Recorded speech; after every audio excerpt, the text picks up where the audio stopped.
Good morning, students. Today in this video I will explain you about mass percentage, empirical and molecular formula. This topic is present on page number, I think that is 18 of your book. Clear? So students, let's suppose I give you a compound and ask that tell me the name of the compound, which compound is this, or what is the formula of different elements present in this compound. So definitely you will ask, ma'am, that first tell which elements are present in that. Okay, so I have told you that which elements are present in that. Then you will ask, what is the percentage of the elements present in that. Okay, I have told you about that also. So can then after that you can tell me about the molecular formula of the compound. If yes, then how? Now, one more example we can take, that how did scientists obtain the formula H2O? Why they have said that the formula of water is H2O? Why not H2O2 or why not HO? So, how we can calculate the empirical and molecular formulas, and what are the empirical and molecular formulas, and what is the role of percentage composition of any element present in any particular compound, that we are going to study in this video. Because this is a question which can arise in anybody's mind, that why the formula of water is H2O, what is the percentage of hydrogen present in that, what is the percentage of oxygen present in that. So first of all I will tell you how we can calculate the percentage of any element present in any particular compound. We can say percentage composition to that, or mass percentage. So firstly, you should know about the percentage composition. So the percentage composition of element or constituent present in any particular compound is the number of parts by mass of that element or constituent present in 100 parts by the molar mass of the compound. This is the definition. But in simple words, what we can say, that the mass percentage that the mass percentage of the elements present in any compound is the percentage of that element present in the compound in comparison to the total mass of the compound. How we can calculate the mass percentage?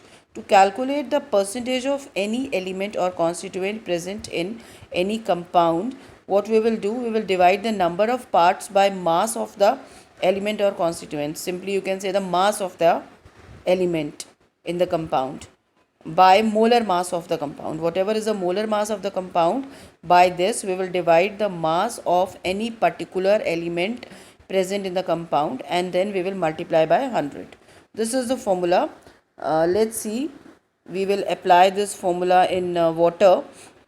So first of all we will calculate the molar mass of the compound, because the formula is percentage of an element. To calculate the percentage of an element, we want the number of parts by mass, means we want the mass of the element, and we want the molar mass of the compound. So here, because we are taking the example of water, so we will first calculate the molar mass of water.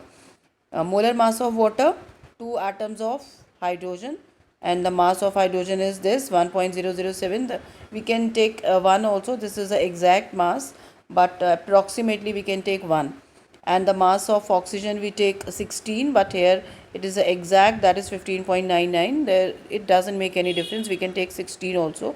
So 1 atom of oxygen, that is 16, and 2 atoms of hydrogen, so 2 multiplied by 1, it becomes 2. 2 plus 16, it will become 18. In previous videos also I have explained you how we can calculate the molecular mass or the molar mass. So the molar mass of the water is 18 grams. This we have calculated. Now we want to calculate the percentage of hydrogen and the percentage of oxygen present in the water. So as I have told you, if we want to calculate the percentage of any element or constituent, we need to divide its mass by the molar mass. We know the mass of hydrogen is 1, and because here we are having 2 atoms of hydrogen, so we will multiply by 2. 2 into 1, it becomes 2 by 18. 18 is the molar mass which we have calculated, and then multiplied by 100, it becomes 11.18. it means in water 11.18% is hydrogen. Then oxygen, the mass of oxygen is 16, and the molar mass we have calculated of water is 18 into 100. it will come 88.79. It means in water the oxygen is present in, the percentage of oxygen is 88.7%. So in water there is 11.18% hydrogen and 88.79% oxygen. In this way we can calculate the percentage of any element present in any particular compound. Suppose we are having one more compound, that is carbon dioxide, suppose, and we want to calculate the percentage of carbon and oxygen in that. So what we will do, first of all we will calculate the molar mass of carbon dioxide. So in carbon dioxide, one atom of carbon and mass of carbon is 12. Two atoms of oxygen, mass of oxygen is 16. So 16 multiplied by 2, it becomes 32. 32 plus 12, it becomes 44. So the molar mass of carbon dioxide is 44. Now to calculate the mass percentage of carbon, we will divide the mass of carbon by the molar mass. Mass of carbon is 12 because one atom is present only. So 12, and molar mass we have calculated 44. So 12 upon 44 into 100, it will come 20.9%. To calculate the percentage of oxygen, we are having two atoms, so we will multiply the mass of oxygen by 2. The mass of oxygen is 16, so 2 multiplied by 16 divided by 44. 44 is the molar mass of carbon dioxide, into 100 it becomes 79.1%. so it means in carbon dioxide 20.9% is carbon and 79.1% is oxygen. In this way we can calculate the percentage of any element present in any particular compound. So how this percentage is going to help us in calculating the empirical formulas and molecular formulas, that I will explain you in the next part of this video. So first of all, understand that what is the chemical formula. See, chemical formula of a compound can be of two types: empirical formula and molecular formula. Empirical formula is a formula which gives us the simplest whole number ratio of the different atoms present in one molecule of compound.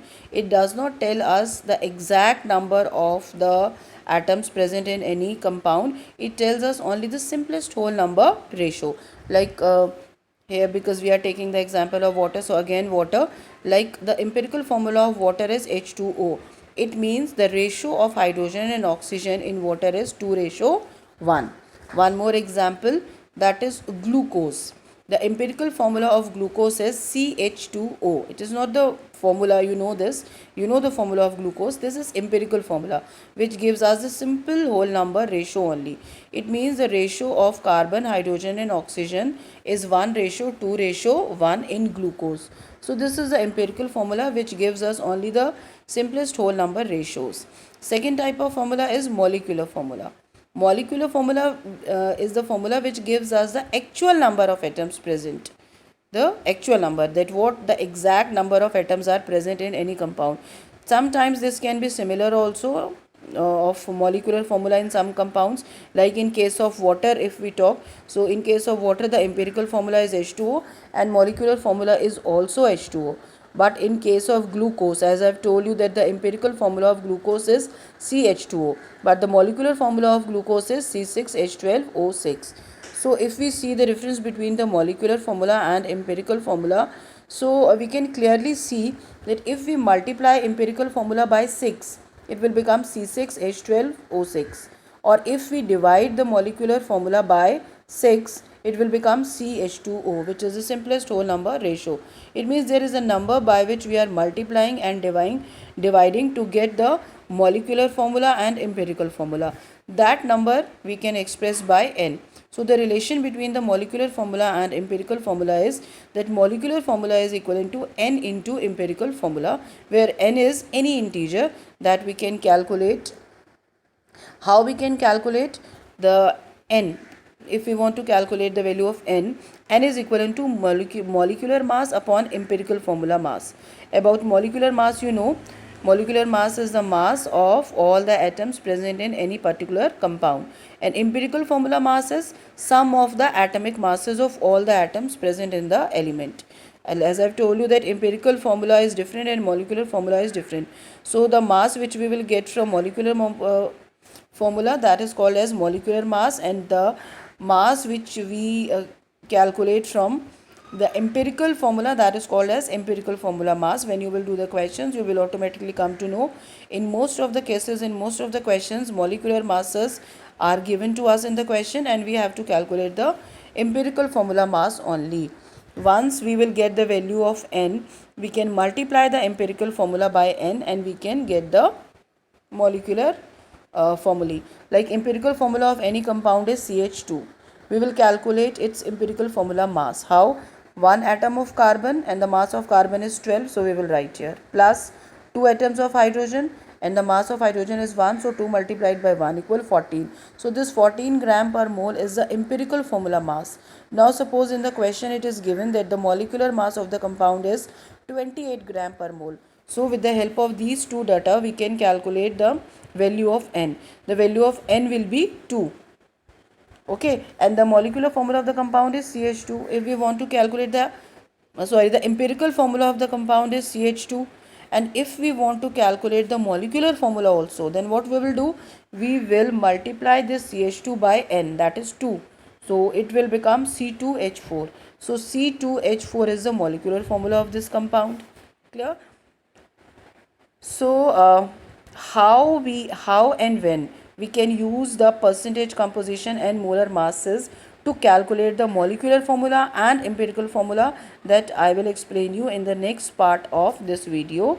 So till now, goodbye and thank you, and do practice of the questions, that how we can calculate the mass percentage or the percentage composition of the elements present in any compound. Okay, thank you.